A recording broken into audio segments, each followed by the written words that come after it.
Wars, debt, and hyperinflation. Why physical gold is more important than ever. Right now, in central bank vaults around the world, something is happening that most people will never be told about. Governments are quietly preparing for a moment they hope you never notice.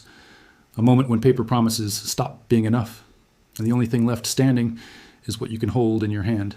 Debt is climbing past the point of no return.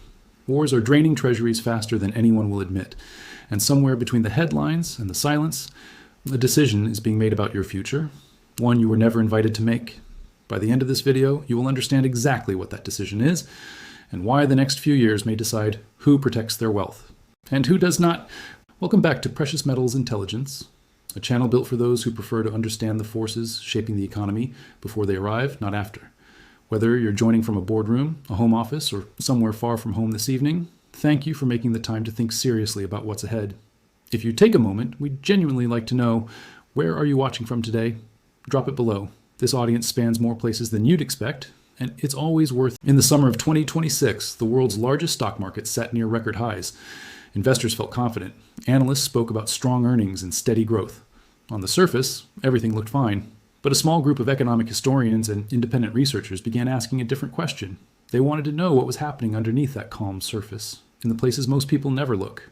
The bond markets, the central bank balance sheets, and the quiet decisions being made by finance ministers behind closed doors. This is not a new question. Throughout history, the moments right before a major financial breakdown often looked the safest. People who lived through those times rarely saw the danger coming, because the danger did not announce itself. It built slowly, hidden behind rising asset prices and confident headlines, until the pressure became too great to contain. Historians who study empires and currencies point to a pattern that repeats again and again. A nation grows powerful. It expands its military, its influence, and its spending. To pay for this expansion, it borrows heavily. For a while, the system works because lenders trust that the debt will be repaid. But slowly, the debt grows faster than the economy that supports it. At some point, the government faces a choice it cannot avoid. It can raise taxes and cut spending, which is politically painful. Or it can print more money to cover the gap, which is politically easier but economically dangerous. Time and again, governments have chosen the second path. This choice rarely happens all at once. It happens gradually, through small decisions that seem reasonable in isolation. A central bank buys a few more bonds to support the economy. A treasury department issues a bit more debt to invest in the future. Each step feels manageable on its own. But added together over years and decades, these steps quietly change the value of money itself. The person who saved responsibly for 30 years often ends up poorer in real terms than the person who did nothing at all, simply because the currency itself lost value while they were not looking. What makes 2026 different, according to many analysts, is the number of pressures arriving at the same time. Government debt levels in major economies are now higher, relative to the size of their economies, than at almost any point in peacetime history. At the same time, military conflicts are placing new strain on energy markets, supply chains, and national budgets. Wars have never been cheap. Historically, they have always been paid for through some combination of taxation, borrowing, and currency creation. The last option is usually the most tempting for leaders because it is the least visible to the public in the short term. Some researchers describe this as the illusion of stability. Markets can remain calm even while the foundation underneath them is weakening, because financial markets often react to conditions long after the underlying problems have already taken hold. By the time the wider public notices a serious issue, informed observers argue the shift has usually already happened quietly in places most people do not watch closely. This is why a small number of long-term investors, central banks, and wealthy individuals have quietly increased their holdings of physical gold and silver in recent years. They are not doing this because they expect a dramatic, sudden collapse tomorrow. They are doing it because history shows that debt-driven monetary systems eventually reach a breaking point, and physical assets have consistently preserved value across many such cycles, regardless of which currency or government was in charge at the time. This series is not built on fear or prediction. It is built on pattern recognition. It looks closely at what has happened before in similar economic conditions and compares those patterns to what is happening today. The goal is not to alarm the audience, but to inform them so they can make their own decisions with a clearer picture of the forces at work. The central question the series will explore is simple to state, but difficult to answer. What happens when a government's debt grows faster than its ability to repay it, and that government is simultaneously financing active military conflicts abroad? History suggests an answer.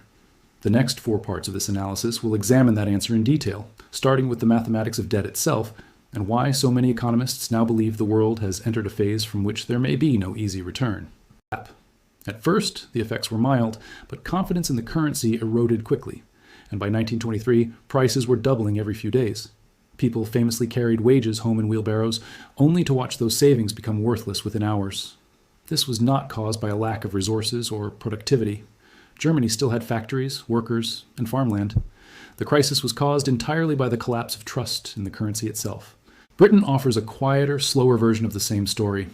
After the Second World War, Britain emerged victorious but financially exhausted. Decades of war debt, combined with the loss of empire and shrinking global influence, forced a long, gradual decline in the value of the British pound. It did not happen overnight. It happened across 30 years through repeated devaluations, and it permanently changed Britain's position in the global economy.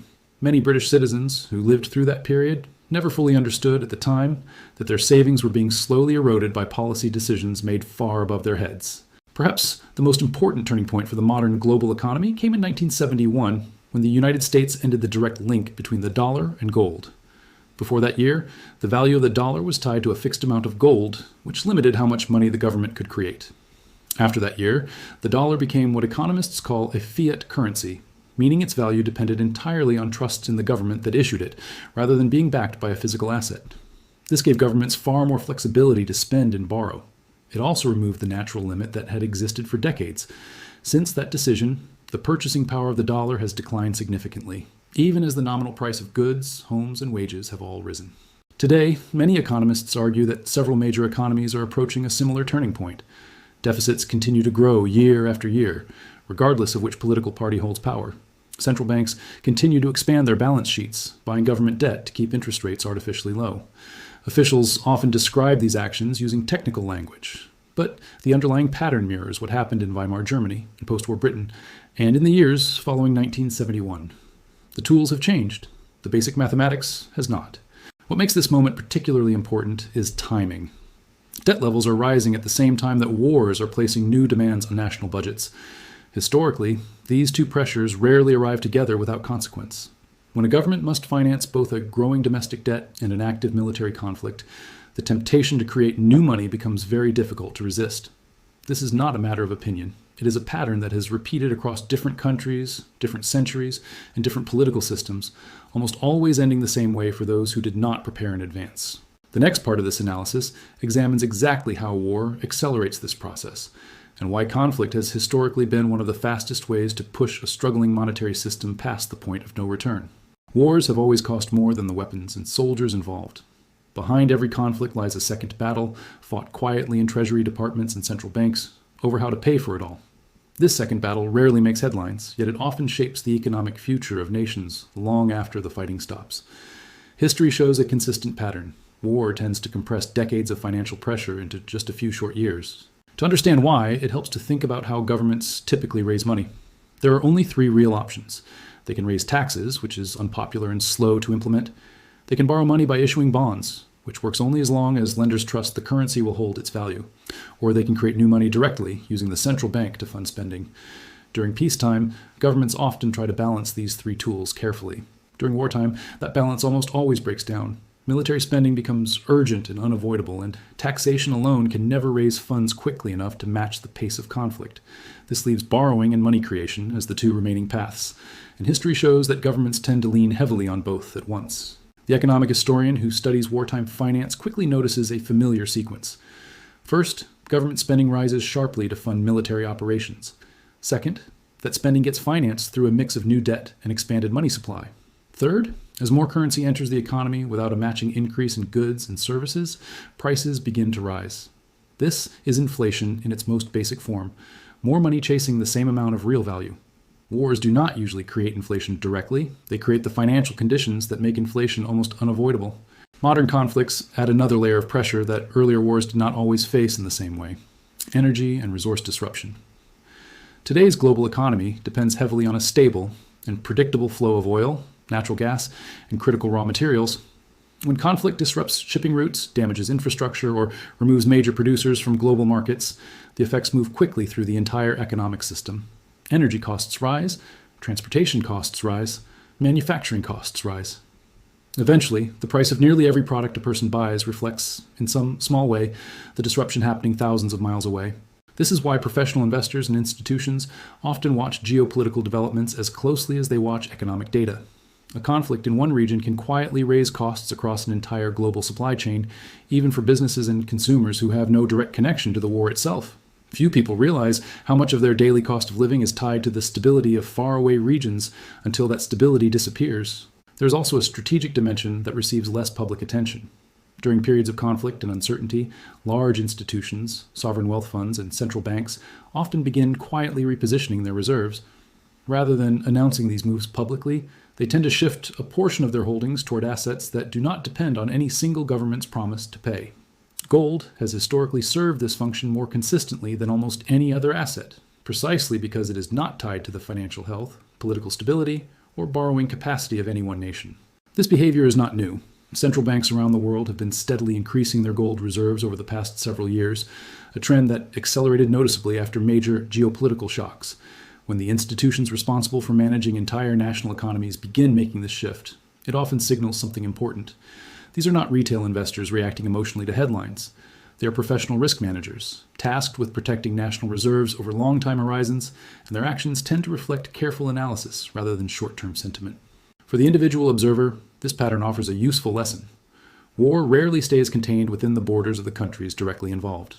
Its financial effects move outward through energy prices, supply chains, interest rates, and currency values, eventually touching nearly everyone connected to the global economy in some way. Understanding this connection helps explain why so many long-term investors treat rising geopolitical tension not as a temporary news story, but as a meaningful signal about where financial risk is likely headed next. The next part of this analysis turns to a related and often overlooked danger: the risk that wealth held entirely within the financial system can become inaccessible, frozen, or restricted during moments of crisis, and why this risk has become increasingly relevant in recent years. Most people assume that once money sits safely in a bank account, it belongs to them completely, free to use whenever they choose. For most of daily life, this assumption holds true. But history shows that during moments of crisis, this assumption can change very quickly and often without much warning to the individual account holder. In 2022, the world watched a striking example of this risk in real time. When conflict broke out between Russia and Ukraine, several Western governments moved to freeze the foreign reserves of the Russian central bank. Hundreds of billions of dollars held in what were considered safe international accounts became instantly inaccessible. This was not a small, obscure account. It was the reserve wealth of an entire nation, frozen almost overnight through coordinated government action. For decades, holding wealth in foreign reserves had been viewed as one of the safest financial strategies available to any country. That assumption changed in a matter of days. This pattern has not been limited to nations at war. In Canada, during protests over pandemic policies, authorities froze the personal bank accounts of individuals connected to the demonstrations, including ordinary citizens who had donated relatively small amounts of money. Their accounts were restricted without a criminal conviction based on their association with a political movement the government wished to stop. In the United Kingdom, a well-known political figure has spoken publicly about having his personal bank account closed, reportedly due to his political views rather than any financial wrongdoing. These examples span different countries, different governments, and different political situations, yet they share a common thread. Access to one's own money was restricted, quickly and without extensive process, once an individual or institution came into conflict with those who control the financial system. This raises an important and uncomfortable question for anyone who keeps most of their wealth inside the banking system. Bank deposits, investment accounts, and digital currencies all share one structural feature in common. They exist as entries in a database, controlled by an institution, which itself operates under the authority of a government. In normal times, this arrangement works smoothly and causes no concern. In times of political or financial stress, that same arrangement gives outside parties significant power over an individual's access to their own resources. Financial professionals refer to this as counterparty risk. It means that the value of an asset depends not only on the asset itself, but on the reliability of every institution standing between the owner and their wealth. A bank deposit depends on the bank remaining solvent and cooperative. A digital investment depends on the platform, the custodian, and the underlying legal system all functioning as expected. Under stable conditions, these layers rarely cause problems. Under stressed conditions, each additional layer becomes another point where access can be delayed, restricted, or denied entirely. Physical gold and silver operate differently. When held directly outside the banking system, they carry no counterparty risk. There is no institution that must approve their release, no account that can be frozen, and no digital record that can be altered or restricted. This is why physical precious metals have historically been described as a form of financial insurance, held not because someone expects daily use of them, but because they remain accessible during exactly the kind of crisis when other assets may not be. This is not a suggestion to avoid banks or the financial system altogether. Modern life depends on that system for everyday transactions, income, and convenience. Rather, the historical pattern suggests a more balanced approach, one where a portion of savings exists entirely outside institutional control, as a safeguard against situations that are rare but not impossible, and appear to be becoming more common in an increasingly unstable world,